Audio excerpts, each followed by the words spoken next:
Hi, how's it going? I'm not that ill, but I've just got a bit of man flu, you know, hardly counts. So yeah, so I do a whole variety of kind of crazy things, from big stuff to small stuff. This is, I suppose I studied as an engineer for a little bit. I did maths and physics A-level and then decided to do an art degree. But I do a whole variety of things, and a long time ago I started making kind of gifts for friends because I realized a lot of my friends and family didn't see a lot of the artworks I made, so I made small gifts for them. So this is a meteorite catcher, and apparently you're more likely to be hit on the head by a meteorite than you are to win the national lottery. So I made this for a friend to stick it out of the window when she lost on a Wednesday. She could have another go at winning something. And then this is obviously a miracle toaster, which I made, yeah. So you get a miracle every time, guaranteed. It's quite fun. And this is the engagement ring I made for my wife. I wanted a way of putting data onto a ring, or information onto a ring. And I thought, yeah, you could embed a data chip into it, but you know, it doesn't have a sort of romance. So I worked with a vinyl record manufacturer, and this has got my voice, a 23-second-long message etched onto the outside of it, like a phonograph. And then you can play it back on this little miniature box that I made. So she quite liked that. I proposed to her in a hot air balloon over Bristol. And then that was the engagement ring. And of course, after that, you couldn't then just go down the Argos and buy a ring. So I had to make the wedding ring as well. So this one, it projects portraits of us and the kids. So you've got it's all sort of made of hacked bits of glass and things like that. So you hold it up to a light, and the light passes through and projects portraits onto the wall. So I'm interested in early technology, I suppose, and there's a certain romanticism about it, I suppose. And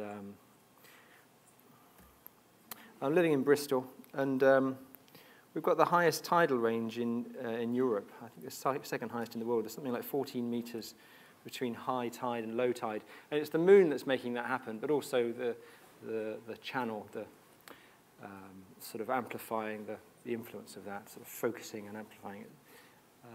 So I wanted to make an artwork controlled by the moon, and this was like 2001, sort of 11 years ago. You know, I had this dream to make this artwork controlled by the moon. So I wanted a sort of installation that people would go into, where people would feel that the artwork was sort of live, but also that it was connected and to the moon, and somehow far larger than the space of the gallery itself. So I did lots of research and was investigating something like the music of the spheres. You've got God up there tuning the celestial spheres, and was speaking with medieval musicologists, and ended up making this dodgy prototype. And the idea was, that's right, I'd managed to borrow something called a gravity meter. So we were going to use the gravitational pull of the moon with this gravity meter to control water levels in these sort of glass bowls. And then the glass bowls spin, and there's a friction device on the top that makes them sing, a bit like a finger on a wine glass. So I made that prototype, and of course it would all kind of clatter and fall apart after about an hour of whining. So we had it made properly at the university, and sort of 3 of them, and they all sort of sing, and toured it around the world. It was quite fun for a bit. But the idea is, yeah, you get this sense of the artwork being controlled by the moon.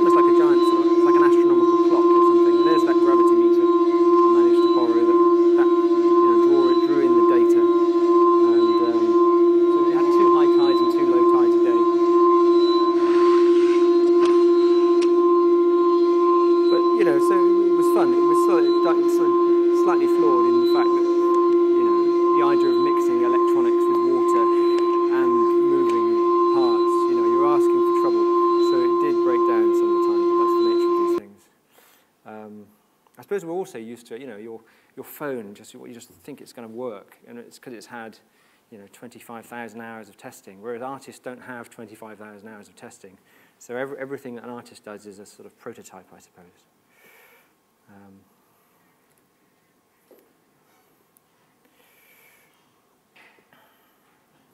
A few years ago, I went to Iran, and I visited mosques, but also did an interview with a desert well digger. Now, these guys, they go into the desert, and they dig these wells right down. They just get lowered down on a rope, really, until they reach the water table.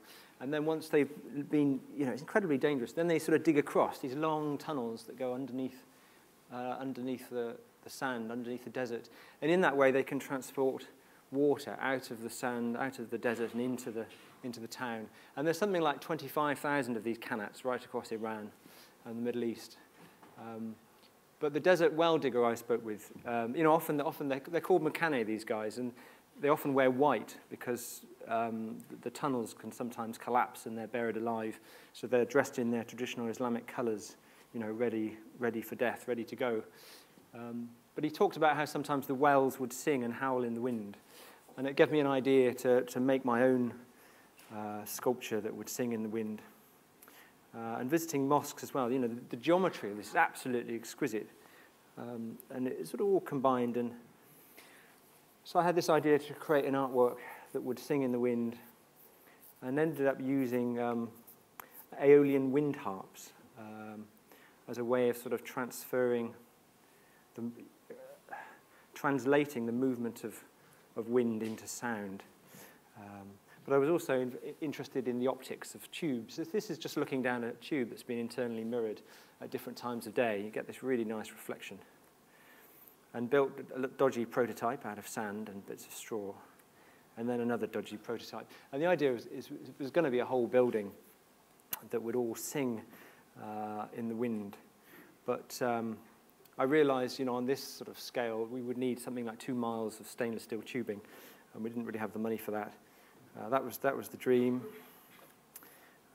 So in the end, I sort of took a wedge out of it, just this dodgy drawing to try and persuade my colleagues that this was a good idea. Another sort of image of persuasion, I suppose, that doesn't really exist. And we ended up, building this big arch that would sort of sing in the wind. So it took a while, it took a while to do. So it's got these strings attached, and it's the strings that vibrate, and those vibrations, they transfer down into the tubes. So if you're standing underneath the arch, you can hear this whole artwork sort of singing. I suppose I imagined from above it was almost like a spider web of strings going off, and the spider web is incredibly sensitive to this three-dimensional shifting landscape of wind. And what I'm doing is translating that invisible landscape of wind into sound for people to experience. And all those tubes are internally mirrored as well, so they draw the landscape of light in and invert it, like that.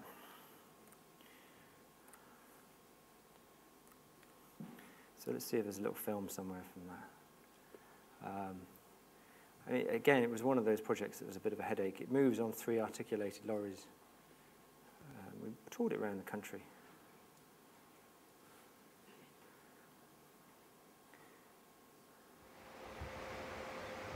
Have we got sound? Yes, we do. So that's what it sounds like, the strings vibrating.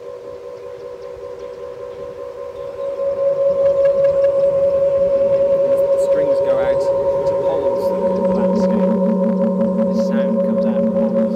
You can also, so all those strings are going back onto the artwork.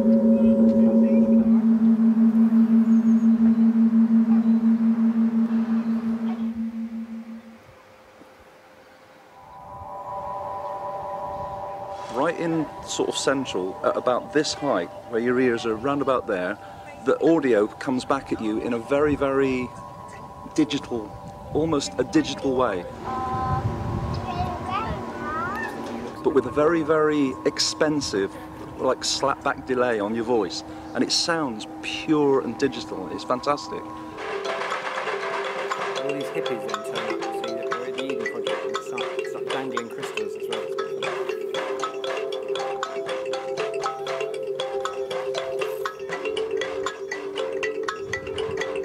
Everybody here loves it, and we'd like it to stay.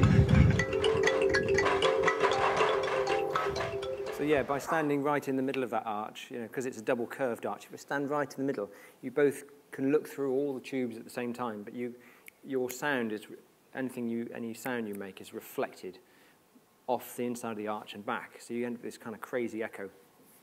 So it works in all sorts of different ways. This is, I visited the desert in 2001 to Tunisia.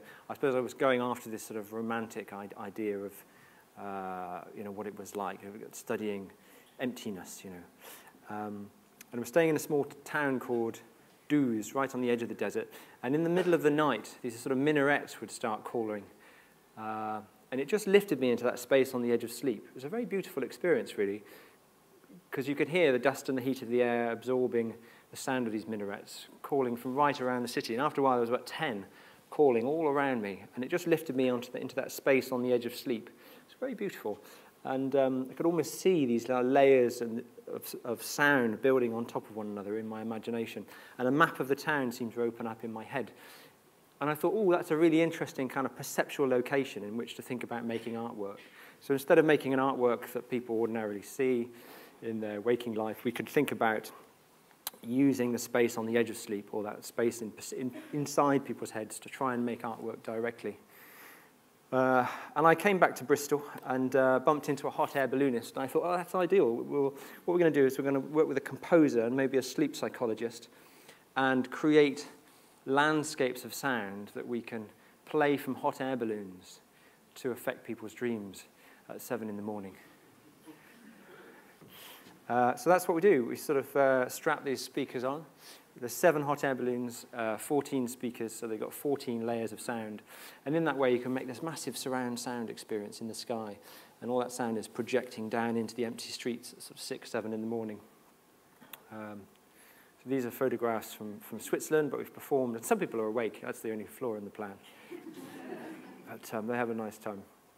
And we flew over for the Olympics last year over London. And that was fun.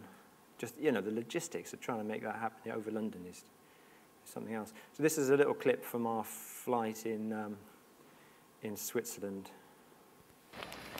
So we released these little helium balloons to get a sense of the... Too much gas in that low balloon. Wind direction. Blow some air in it. Yeah. Well, look at the smoke now. Yeah.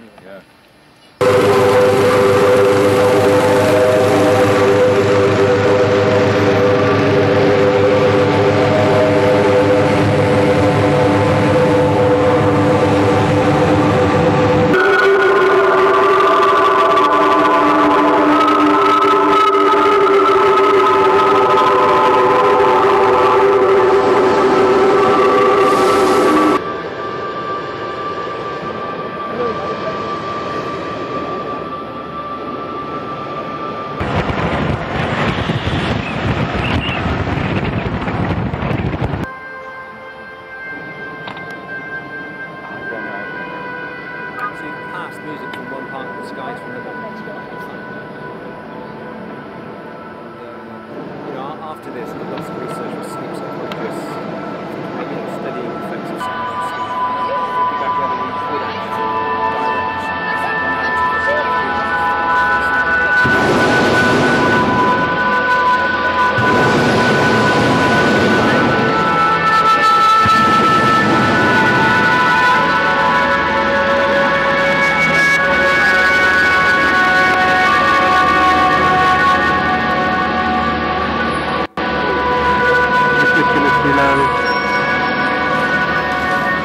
The only flaw in the plan with Switzerland is that their rush hour is about 7:30 in the morning.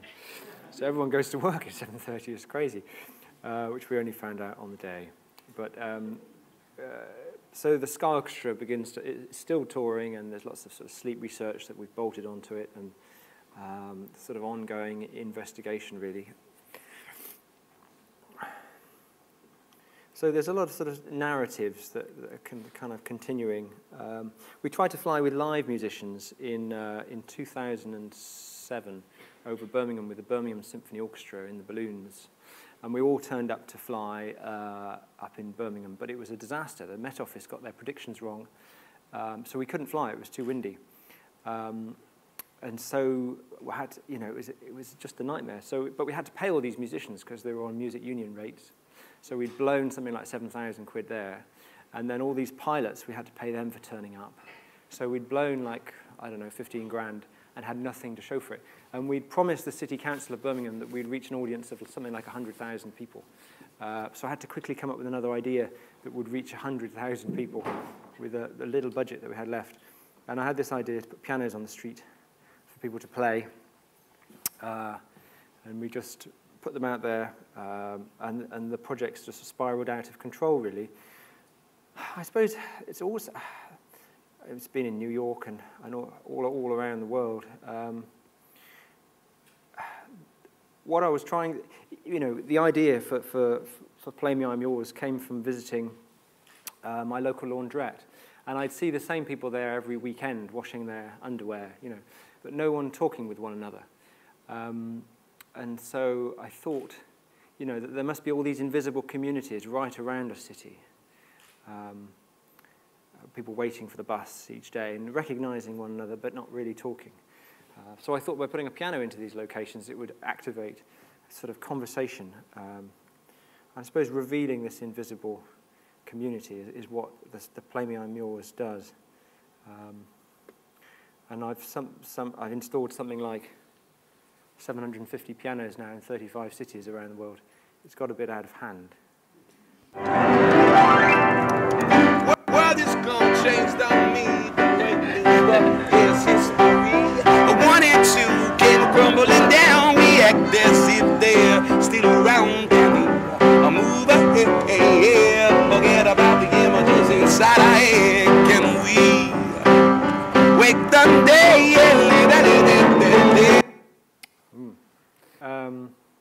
So it's about, getting strangers talking with one another. And it's happened a lot now. We've had 2 people who met for the first time at Liverpool Street Station. And they said, what are you playing there? And could you show me how to play that? Anyway, they gave each other lessons, fell in love, and they got married.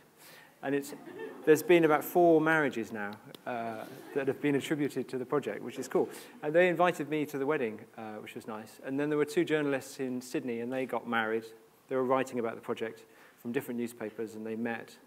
And they fell in love, and they invited the piano to the wedding. That was quite cool. So art, when you get it right, it can change people's lives. And it's a powerful thing, So this is I'll just introduce you very closely. This is the Street Piano's website, and every city has its own website for the public to upload all their films and photos and stories. And there's a map of where all the pianos are, and they're there. The pianos stay on the street for about 3 weeks, and they're there for anyone to play. Huge audience numbers and a lot of fun. So that's that. But you can check it out at streetpianos.com. So this was what happened in Paris, all those pianos, blah-de-blah. There's about 3,000 uploads from Paris, people uploading all their films and photos and stories. I'm happy to apply my creativity to anything, basically, at the moment. Haircuts, new meals, bits of architecture.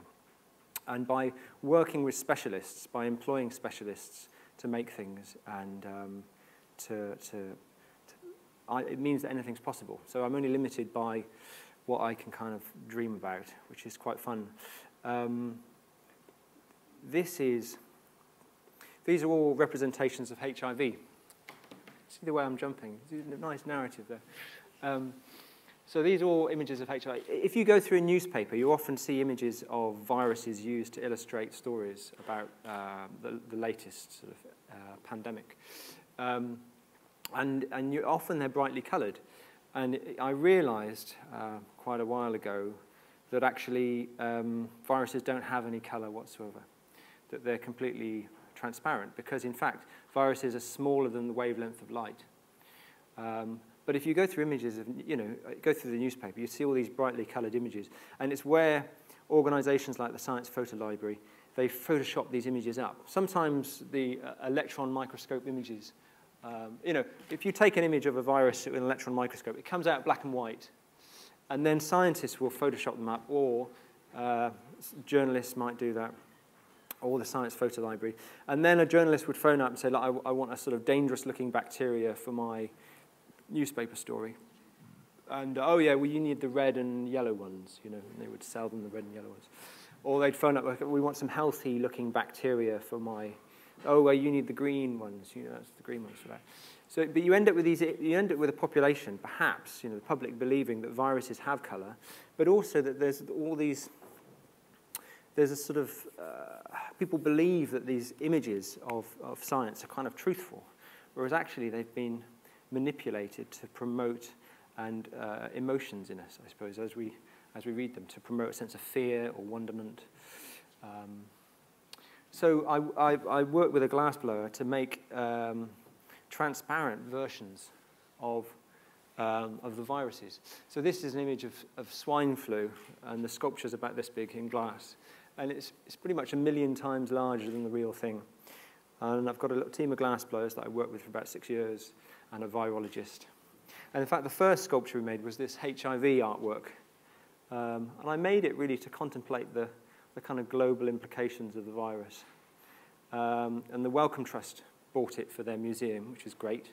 And the first thing they did is they took photographs of it and artificially colored it. Which is really handy, thanks very much. And then they won an imaging award for the best scientific photograph, you know. But the whole reason I made it was because I wanted to show that viruses don't have color. Swine flu, smallpox.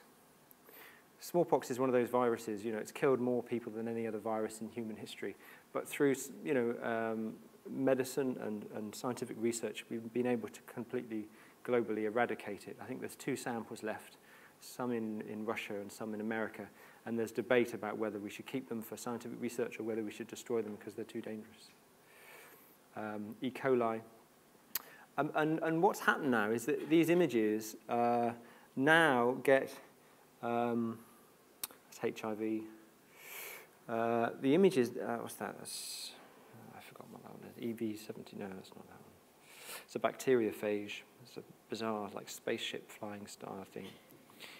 So I exhibit them, but they also get used now to illustrate stories about virology. So the imagery has actually become part of the language of medicine. So they're used to illustrate books. They're used on television to illustrate stories. It's sort of become part of the language. So Nature magazine, they used it as, but they used an image of my swine flu sculpture to illustrate HIV. And I said, why have you done this? Well, it's a prettier picture, isn't it? You think, you know, and you just think you can't justify it. You know, how can you justify that? I sort of wrote an email. It's like using an image of a duck to write, you know, to describe stories about chickens, but it's a bird. You know, it's the same. Under that, that's the justification for using it. So that is it, and this has been an ongoing kind of narrative, and the sculptures have been getting more and more diverse and fragile.